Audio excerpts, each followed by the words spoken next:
கர்த்தருடைய வார்த்தையை கேட்கிற உள்ளமே, இதோ உனக்கான வார்த்தை. கர்த்தர் வார்த்தையை உனக்குள்ள வச்சு உன்னை மீதியாய் வைத்திருப்பது மறுபடியும் பாடல் சத்தம், மறுபடியும் ஸ்தோத்திர சத்தம். எத்தனை பேர் ஆமென் சொல்லுவீங்க? ஹல்லேலூயா. இன்னைக்கு ஆண்டவர் ஆமென் உங்களை மீதியாய் வைத்திருக்கிறார், மீதியை வைத்திருக்கிறார். யாரும் கண்டுக்கல, இந்த சாமுவேலை யாரும் கண்டுக்கல. ஆனா இவனை வச்சுதான் எபனேசர்னு பாட வைக்க போறா. இந்த மோசையை யாரும் கண்டுக்கல, இவனை வச்சுதான் பார்வோனை வேற இருக்க போறா. ஹல்லேலூயா. தாவீது யுத்தத்துக்கு தடியோட போறான்.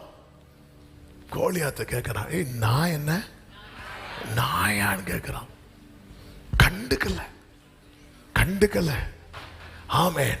இதை நான் இன்னொரு ஆங்கிள் சொல்றேன். இந்த சாமுவேலுடைய பாதுகாப்பு ரகசியம் என்ன தெரியுமா? அவனை கண்டுகிட்டாங்கன்னா அந்த 30,000 பேர்ல நம்மளும் இருந்திருப்பார். மோசையின் பாதுகாப்புக்கு ரகசியம் என்ன தெரியுமா? அவனை யாரும் எங்க வளர்ந்துட்டு இருக்கிறான்? அரண்மனை. அந்த அரண்மனையில யாரெல்லாம் உண்டு தெரியுமா? பார்வோன் கூட யாரெல்லாம் உண்டு சொல்லுங்க. இப்ப சொன்னீங்களே யாராவது? யார் உண்டு? மந்திரவாதிகள் உண்டு. மந்திரவாதிக்கு கோல பாம்பாக்க முடியும், ஆனா எனக்குள்ள மறைந்திருக்கிற தேவ திட்டத்தை தொட முடியாது. எங்க எத்தனை பேருங்க ஒரு மாசத்துக்கு முன்னாடி ஒரு குழந்தைய ஒரு தாயார் ஒரு ஃபாஸ்டிங் பிரேயர்ல தூக்கிட்டு வராங்க. ஒருத்தங்க சொல்லி நீங்க போய் ஜோமனிட்டு போங்க அப்படி சொல்லிட்டு தூக்கிட்டு வராங்க. யார் எங்க இருந்து வேற வராங்க. என்ன எதுக்கு ஜோம் பண்ணணும்? 2 வயசு குழந்தை, 2-3 வயசு இருக்கும். இப்படி யாரோ சொன்னாங்களாம், பிஸ்னஸ்ல நல்ல வளரணும், குடும்பத்தில் இருக்கிற தோஷம் மாறணும்னு இந்த பிள்ளைய பலி கொடுக்கணுமா, இவங்க அப்பா பலி கொடுக்கணும்னு நிற்கிறாரு அப்படி சொல்லிட்டு தூக்கிட்டு வராங்க. ஆமாம் ஆமாம். இன்னைக்கும் என்ன பண்றாங்க? இந்த மாதிரி இப்படி இன்னைக்கும் இருக்கு. மந்திரவாதிகள்லே டாப் லிஸ்ட் மந்திரவாதிகள்லாம் எங்க உள்ளவங்க தெரியுமா? ஈஜிப்ட்ல உள்ளவங்க. அத்தனை பேரும் பார்வோனை சுத்தி இருக்கிறான். மந்திரவாதியும் தண்ணீரை ரத்தமாக்குனான் பைபிள்ல இருக்கு. மந்திரவாதியும் கோலை பாம்பாக்குனான் என்று பைபிள்ல இருக்கு. மந்திரவாதியும் தவளைய வரப்பண்ணான். இன்னும் சொல்லணும்னா மந்திரவாதி தண்ணீரை ரத்தமாக்கும் போதோ தவளைய வர பண்ணும் போதோ அவன் கையில என்ன இல்லை தெரியுமா? கோல் இல்லை. ஏன் கோல் இல்லை? எல்லாத்தையும் ஆரம்பி அதுக்கப்புறம் அவன் செஞ்சான். அவன் எந்த அளவுக்கு அவன் மந்திரத்தில் தேர்ந்தவனா இருக்கிற பாருங்க. மந்திரவாதியின் தவளைய வரவழைத்தான். இவ்வளவு செஞ்ச மந்திரவாதிக்கு பார்வோன் வீட்டில் ஒரு குழந்தை வளருது. இவனாலதான் நாளைக்கு இன்னைக்கு கண்டுக்கப்படாத சாதாரணமா இருக்கிற உனக்குள்ள இருக்கிற தேவ திட்டம், இந்த வார்த்தை கர்த்தர் எனக்கான ரேமான்னு சொல்றவங்க நல்ல கைகளை தட்டி ஆண்டவருக்கு மகிமை. யாரும் அறியாத என்னை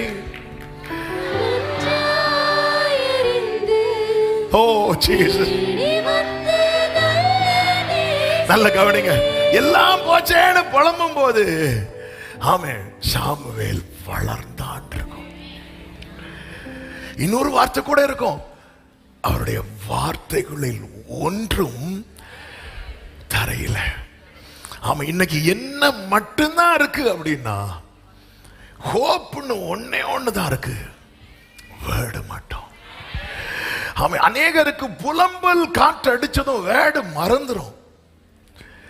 பவுலுக்கு அந்த யூரோக்ளித்தான் அடிச்சதும் வேர்டு மறந்துட்டு அப்புறம் ஒரு தூதன் பவுலே அன்னைக்கு சொன்னது ஞாபகம் இல்லையா? இன்னைக்கு 20 வருட புலம்பல், 10 வருட புலம்பல், 15 வருட புலம்பல், எதிர்காலத்தை குறித்து, குடும்ப சூழ்நிலை குறித்து தலைமுறையை குறித்து இப்படி இந்த புலம்பலின் காற்றுதான் கூடாரத்தில் எங்கும் அப்படி நிறைந்திருக்கிற நிலையில கர்த்தருடைய வார்த்தையை கேட்கிற உள்ளமே, இதோ உனக்கான வார்த்தை. கர்த்தர் வார்த்தையை உனக்குள்ள வச்சு உன்னை மீதியாய் வைத்திருப்பது மறுபடியும் பாடல் சத்தம், மறுபடியும் ஸ்தோத்திர சத்தம். எத்தனை பேர் ஆமென் சொல்லுவீங்க? ஹல்லேலூயா. இந்த ஆமான் நினைச்சிருப்பானா நம்ம கையில் இருக்கிற முத்திர மோதிரம் நாளைக்கு இந்த மொர்தெகாய் கையில இருக்கும். ஆமே, நம்ம வீடு ஆமான் வீட்டையே யாருக்கு கொடுத்துட்டான்? நினைச்சிருப்பானா. அப்படி குதிரையில போகும்போது மொர்தெகாயை பார்க்கும்போது அப்படின்ட்டான். ஏன்னா அவன் கீழே இருக்கிறான் அப்படின்னு. இனி இவனை கை வச்சா அவனுக்கு பிரஸ்டீஜ் ப்ராப்ளம். அதனால மொத்தம் அடிக்கலாம். அடுத்த நாள் பார்க்கிறான், சாக்கு துணி போட்டுட்டு இருக்கிறான், ரெட்டுடுத்தி கொண்டு இருக்கிறான். உள்ள இருந்து எஸ்தர் ஆமா நல்ல பிராண்டட் ஷர்ட்லாம் அனுப்புறாங்க. அதை நீயே வச்சுக்கோ. சாக்கு உடுத்தி போட்டு இப்படி இருக்கலாம். அப்படியே திருப்பி ஆமான் வரான். அவனை பார்த்தா இவனுக்கு என்ன ஆகுது தெரியுமா? அவன் நினைச்சிருப்பானா நினைக்காதத வார்த்தை நடத்தும். நினைக்காதத. ஆமே, அத ஒரு காலத்துல நினைச்சிருப்போம். ஆமா, மொர்தெகாய் நினைச்சிருப்பான். என்ன நினைச்சிருப்பான் தெரியுமா?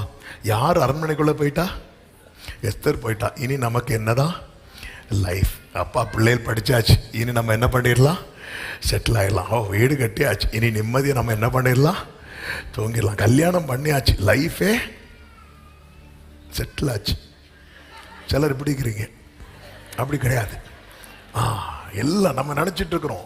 இது பண்ணா எஸ்தர் உள்ள என்றானதும் மொர்தெகாய் நினைச்சிருப்பார், நம்ம கடமை முடிஞ்சு இனிதான் கடமையே இருக்கு. மொர்தெகாயே, நம்ம கடமை முடிஞ்சு நினைக்கிற இடத்துல ஆண்டவர் ஒரு புதிய உத்தரவாதத்தை எடுக்க வைக்கிறார்.